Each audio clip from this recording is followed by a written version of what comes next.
مسیح یسوع کے بابرکت نام میں سلام۔ پروگرام ناقابل یقین کے ساتھ آپ کی ہوسٹ ایمی حاضر ہے۔ پروگرام میں خوش آمدید۔ آج ہمارے ساتھ مہمان سپیکر ہیں پاسٹر شرجیل اور بردر نوید۔ آپ دونوں کو پروگرام میں خوش آمدید۔ ہم اپنے تمام ناظرین کے مشکور ہیں جو اپنی قیمتی رائے سے ہمیں آگاہ کر رہے ہیں اور اپنے سوالات ہم سے شیئر کر رہے ہیں۔ ہمارے گزشتہ پروگرام کے تعلق سے ہمارے ایک ویور نے ایک سوال کیا ہے، اور وہ سوال کچھ یوں ہے کہ انہوں نے پوچھا ہے کہ جب خدا کو معلوم تھا کہ آدم اور حوا گناہ کریں گے تو خدا نے شیطان کو کیوں اجازت دی کہ وہ انہیں آزمائے؟ یہ سوال بڑا انٹرسٹنگ ہے، اور میں اپنے دونوں مہمان سپیکر سے یہ سوال کروں گی کہ آپ اس سوال کا جواب دیں۔ سب سے پہلے پاسٹر صاحب آپ بتائیں کہ جب واقعی خدا کو معلوم ہے کہ انسان نے گناہ کرنا ہے تو خدا نے شیطان کو اس بات کی اجازت ہی کیوں دی کہ وہ حوا کو آزمائے؟ کوئی بھی گیم کھیلنے کے لیے جو ہے وہ دو ٹیموں کی ضرورت ہوتی ہے، تو اس سبب سے جو ہے وہ خدا جانتا ہے کہ خدا کیا کر رہا ہے۔ خدا کو یہ نہیں کہنا پڑتا کہ اوہ ہو سوری مجھ سے غلطی ہو گئی، اب میں دوبارہ اس بات کو درست کر لیتا ہوں، کیونکہ وہ انسان کی مانند نہیں ہے۔ وہ پہلے سے جانتا ہے کہ اس کے کیا نتائج برآمد ہوں گے، تو اس لیے وہ خدا ہے، اس نے ایک منصوبہ پہلے سے تیار کر رکھا ہے، اور اس کا منصوبہ کمپلیٹ اور پرفیکٹ ہے، کامل اور مکمل ہے، اس میں اونچ نیچ اور جھول نہیں ہے۔ تو اس بنا پر اس نے اجازت دی ہے شیطان کو، کیونکہ وہ ایمان کا پیمانہ جو انسان کے اندر اس نے رکھا ہے اس کو بڑھتا ہوا دیکھنا چاہتا ہے۔ وہ نہیں چاہتا کہ انسان جو ہے وہ ایک روبوٹ کی مانند زندگی بسر کرے۔ وہ انسان کو آزاد مرضی دیتا ہے کیونکہ اس کی اپنی ایک آزاد مرضی ہے، اس لیے اس نے انسان کو آزاد مرضی دی، فرشتوں کو اس نے آزاد مرضی دی کہ وہ خود سے چناؤ کر سکیں۔ اسی طرح سے جب انسان کو آزاد مرضی دی گئی ہے تو اس بنا پر خدا یہ دیکھتا ہے کہ انسان کس چیز کا چناؤ کرتا ہے، اس لیے شیطان کو اس نے اجازت دی، بھلے وہ کچھ معنوں میں انسان سے طاقتور ضرور ہے۔ ایمان کا جو چراغ خدا تعالیٰ نے انسان کے دل میں رکھا ہے، شیطان کی اس تک رسائی نہیں ہے۔ انسان کو وسوسے اور شک میں شیطان ضرور ڈال سکتا ہے، لیکن اس کے ایمان سے اسے گمراہ کرنے کا اختیار خدا تعالیٰ نے اسے نہیں دیا۔ بائبل مقدس میں جا بجا اس کے حوالہ جات موجود ہیں۔ انسان کا رابطہ ڈائریکٹ کیا ہے؟ خدا تعالیٰ کے ساتھ ہی رہا ہے، وہ کسی نہ کسی معنوں میں وہ ظاہر ہوتا رہتا ہے۔ اس بنا پر خدا انسان کے آزمائے جانے کے لیے شیطان کو اجازت دے دیتا ہے کہ وہ آزمایا جائے۔ اس بنا پر ہم یہ سمجھ سکتے ہیں کہ خدا نے شیطان کو اجازت دی کہ وہ باغ عدن میں آ کر انہیں آزمائے۔ بہت شکریہ۔ بردر نوید، آپ کا کیا خیال ہے کہ کیوں خدا نے ابلیس کو یہ اجازت دی کہ وہ انسان کو آزمائے؟ تھینک یو سسٹر ایمی۔ میں سمجھتا ہوں کہ اس کو سمجھنے کے لیے سب سے پہلے ہمیں انسان کی تخلیق کو سمجھنا ضروری ہے۔ پیدائش پہلا باب اور اس کی 26ویں آیت میں جیسے ہم نے پہلے بھی بات کر چکے ہیں کہ خدا نے انسان کو اپنی صورت و شبیہ پر پیدا کیا۔ اس صورت و شبیہ میں ایک بات بڑی اہم ہے، اور وہ یہ ہے کہ خدا جو ہے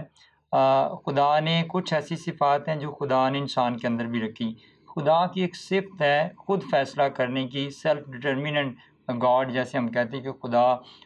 علیم کل ہے، وہ ساری چیزوں کا خود فیصلہ کرتا ہے، فیصلہ کرنے کی قوت اور اس کو پورا کرنے کی قوت رکھتا ہے۔ تو خدا نے اسی صفت کے ساتھ انسان کو پیدا کیا کہ اس کو بھی اس نے سیلف ڈٹرمیننٹ پیدا کیا، اور پھر اسی صفت کا اظہار جو ہے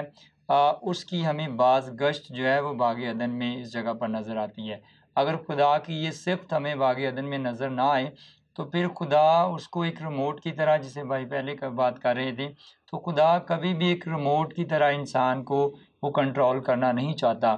لیکن یہ خدا نے انسان کے سامنے رکھا، اور خدا نے کیوں الاؤ کیا؟ کیونکہ یہ صفت جو ہے وہ انسان کے اندر موجود تھی کہ وہ سیلف ڈٹرمیننٹ ہے، وہ خود فیصلہ کر سکتا ہے، جیسے خدا باپ جو ہے وہ خود فیصلہ کرتا ہے۔ تو وہ ایک طرح کا کہہ لیں کہ انسان کا خدا کی طرف سے اس کی ایک ٹیمپٹیشن تھی۔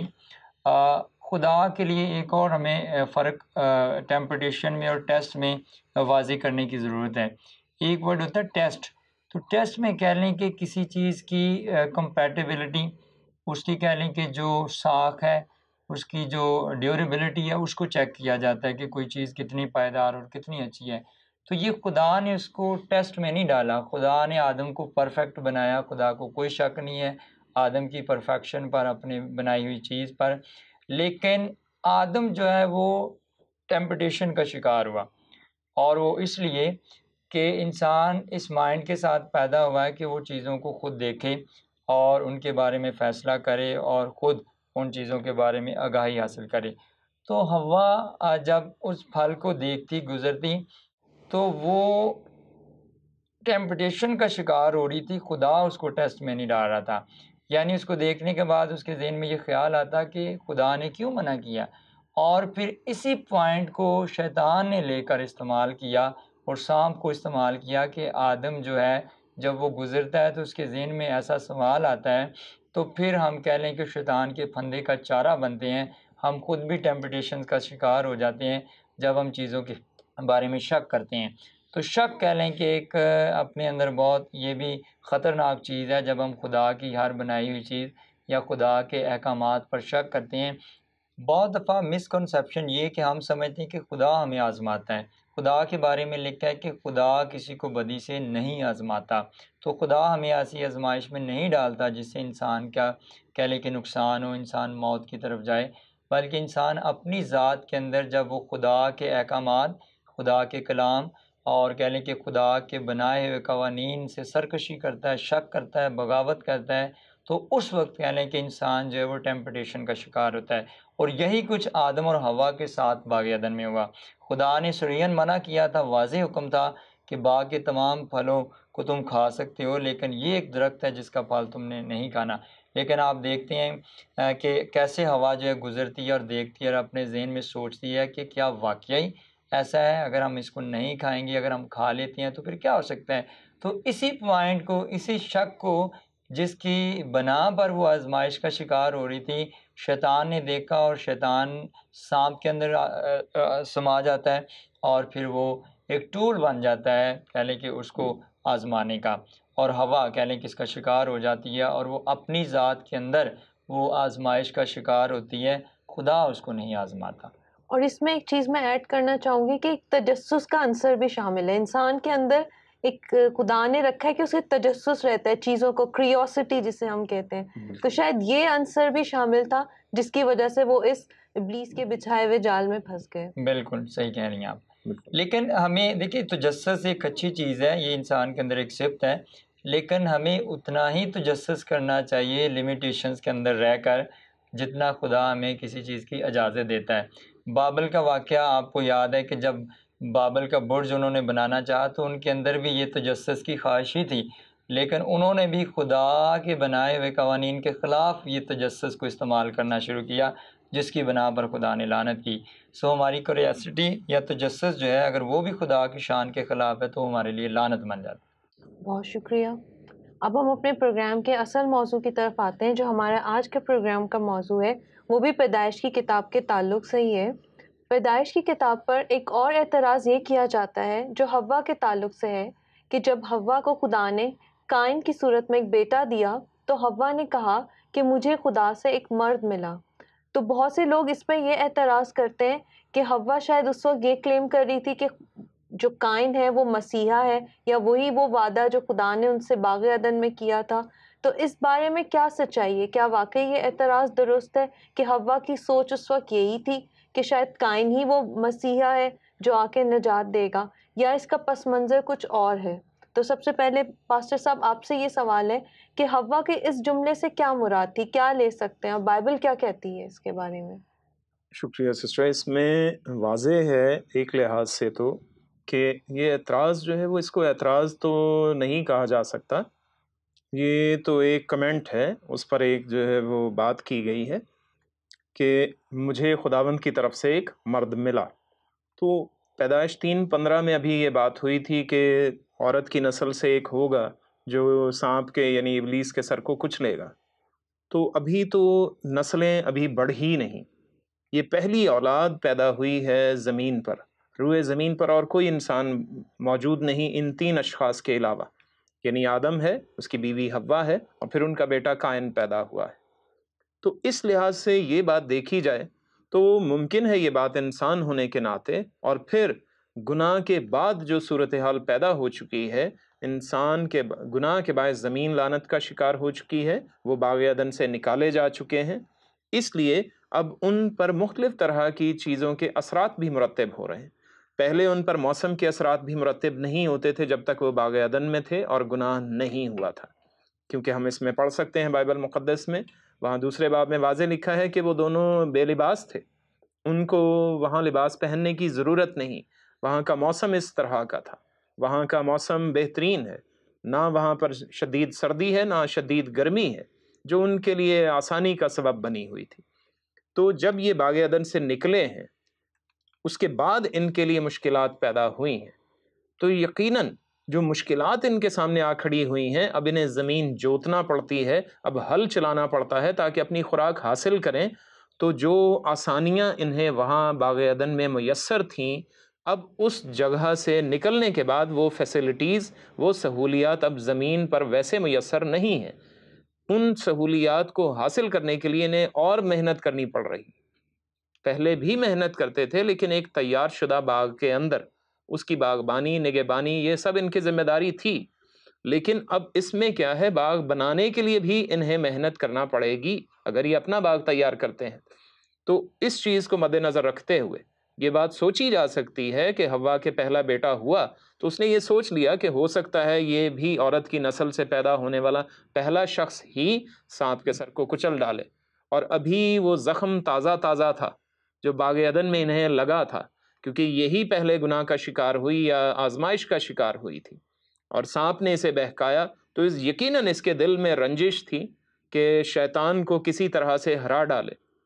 تو یقیناً اس نے یہ سوچا ہوگا کہ یہ مرد جو خداوند کی طرف سے مجھے ملا ہے، یہ وہی بیٹا ہوگا جو ابلیس کے سر کو کچلے گا۔ تو ممکن ہے کسی حد تک یہ سوچ رہی ہو، اسے شاید ڈائریکٹ یا بالکل سیدھے الفاظ میں مسیحا کے بارے میں تو علم نہیں تھا کہ مسیحا آئے گا، لیکن جو وعدے کا فرزند آنا تھا، جس نے ابلیس کے سر کو کچلنا تھا، تو ممکن ہے یہ اس کو وعدے کا فرزند یا فرزند موعودہ تصور کر رہی ہو۔ تو یہ ایک بات ایک لحاظ سے تو ٹھیک ہے، لیکن اس کے ساتھ ہی اگر ہم آگے جا کر کتاب مقدس کا مطالعہ کریں تو یہ پیدائش چوتھے باب کی 25ویں آیت میں کچھ اور بات ملتی ہے۔ وہاں پہ لکھا ہے کہ آدم پھر اپنی بیوی کے پاس گیا اور اس کے ایک اور بیٹا ہوا، اور اس نے اس کا نام سیت رکھا، اور وہ کہنے لگی کہ خدا نے ہابل کے عوض جس کو قائن نے قتل کیا مجھے دوسرا فرزند دیا۔ اصل میں جو اعتراض کیا جا سکتا ہے، جو حوا کی اس بات پر یا اس کے اس بیان پر کیا جا سکتا ہے، وہ یہ ہے کہ کیا حوا اپنے آپ کو خالق تصور کر رہی ہے؟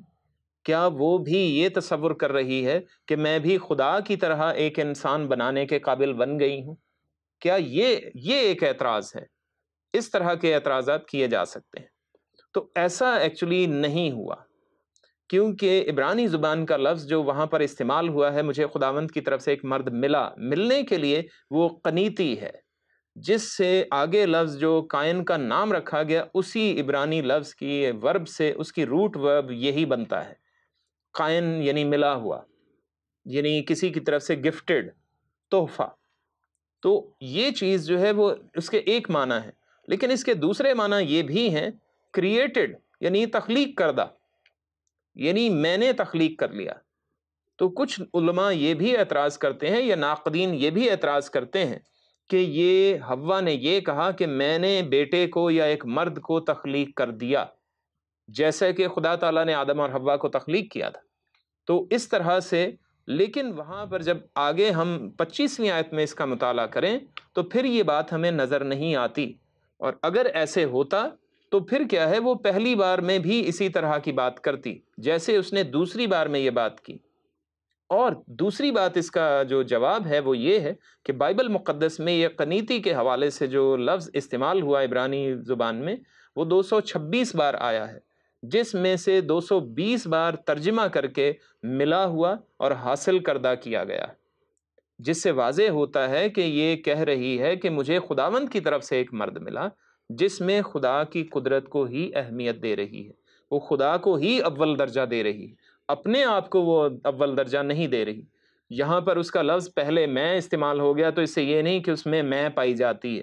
ہرگز نہیں، وہ کیونکہ وہاں پر اکیلی عورت وہی موجود ہے، اس کے علاوہ اور عورتیں تو ہے نہیں، اسے اور کوئی تجربہ نہیں کہ عورتوں کی اولاد ہوتی ہے، اس بنا پر وہ یہ کہتی ہے کہ مجھے خداوند کی طرف سے ایک مرد ملا، یعنی خدا نے ہمیں باغ عدن سے نکالنے کے باوجود ہمیں رد نہیں کر دیا، اس نے ہمیں چھوڑ نہیں دیا، اس نے ہم پر اپنا ہاتھ فضل والا وہ قائم رکھا ہے، ہمیں سنبھالے رکھا، اس نے ہمیں اپنی اولاد بڑھانے کے قابل کیا ہے۔ تو اس بنا پر وہ کہتی ہے کہ مجھے خداوند کی طرف سے ایک مرد ملا۔ یعنی یہ ایک طرح کی شکر گزاری ہے، یہ شکر گزاری کے الفاظ ہیں بے جو وہ شک بے شک وہ شکر گزاری کا عنصر اس میں موجود نظر آتا ہے، واضح طور پر کہا جا سکتا ہے۔ اور اگر اس کو دوسرے انداز میں دیکھا جائے کہ وہ کس طرح سے وہ سوشلی سوچتی ہے، معاشرتی انداز میں سوچتی ہے، تو آج کل کے دور میں لوگ جس طرح سے یہ سوچتے ہیں کہ نہیں انسان ہی سب کچھ ہے، تو ایسا بھی نہیں ہے۔ یہ عورت، یہ جو پہلی عورت ہے، حوا ہے، جو سب زندوں کی ماں ہے، یعنی وہ ہم سب کی بڑی ہے، تو وہ ہمیں ایک نصیحت بھی اپنے طور پر کر گئی کہ آپ لوگ دنیا میں یہ نہیں کہ آپ ہی سب کچھ بن گئے ہیں۔ تو جو معترضین یہ کہتے ہیں کہ انسان ہی سب کچھ کر سکتا ہے، ایسا نہیں ہے۔ اس کے اس بیان میں خدا کو اول درجہ نظر آتا ہے، اس نے خدا کو ہی اہمیت دی ہے کہ ہم سب نے جو کچھ کر لیا ہے، اس کے باوجود اپنی زندگیوں میں، اپنی اولاد کے حوالے سے اور اپنے معاشرے میں خدا تعالیٰ کو ہی اول درجہ دیں، کیونکہ وہ 25ویں آیت میں یہ پھر کہتی ہے، وہ کہنے لگی کہ خدا نے ہابل کے عوض جس کو قائن نے قتل کیا مجھے دوسرا فرزند دیا۔ وہ کہنے لگی کہ خدا نے دیا، پھر وہ اپنی بات نہیں واضح کرتی کہ خدا نے ہی مجھے پہلا مرد دیا تھا، تو اب اسی طرح سے خدا نے مجھے دوسرا بیٹا دیا، کیونکہ اسی بھائی نے جو پہلا پیدا ہوا تھا قائن، جس کی یہ بات کی جا رہی ہے، اس نے اپنے چھوٹے بھائی حابل کو قتل کر ڈالا تھا۔ تو ہو سکتا ہے کہ وہ یہ تصور کر رہی ہو کہ یہ شخص جو ہے یہ مسیحا ہوگا، ایسا تو نہیں، لیکن جب اس نے اپنے بھائی کو قتل کر ڈالا تو اس کے تمام جو وہ ایسے تصورات تھے، ایسے خیالات تھے، وہ پاش پاش ہو گئے ہوں گے کہ یہ ایک مسیحا ہونے کے بجائے یہ تو ایک قاتل نکلا۔ تو اس بنا پر وہ فوراً سے دوسری سٹیٹمنٹ دیتی ہے جب ان کے تیسرا بیٹا سیت پیدا ہوتا ہے، جو اپوائنٹڈ ہے، سیت کے معنی ہے مقرر کردہ، تو وہ اسی وجہ سے وہ یہ کہتی ہے کہ خدا نے مجھے دیا۔ تو اس کی پھر یہاں شکر گزاری واضح ہوتی ہے، وہ خدا کو اہمیت دیتی ہے، اولیت دیتی ہے، اور ہمیں بھی اس چیز کو اسی طرح سے قبول کرنا چاہیے۔ بہت شکریہ پاسٹر صاحب، آپ نے بڑی خوبصورتی سے اس بات کو واضح کیا۔ بردر نوید، اب آپ کی طرف آتے ہیں۔ جیسا کہ آپ جانتے ہیں کہ اعتراض کیا کیا جاتا ہے کہ حوا کے اوپر ایک اعتراض کیا گیا کہ جب اس کے بیٹا قائن پیدا ہوا تو اس نے کہا کہ مجھے خداوند کی طرف سے ایک مرد ملا، تو آپ کے خیال سے اس کی کیا مراد تھی؟ اس نے یہ جملہ کیوں کہا؟ میرا خیال ہے کہ سب سے پہلے آدم اور حوا کے ایک رسپانس کو دیکھا جائے تو اب ان کا ایک فرمانبرداری کا ہمیں عمل جو ہے وہ نظر آتا ہے باغ عدن سے نکلنے کے بعد،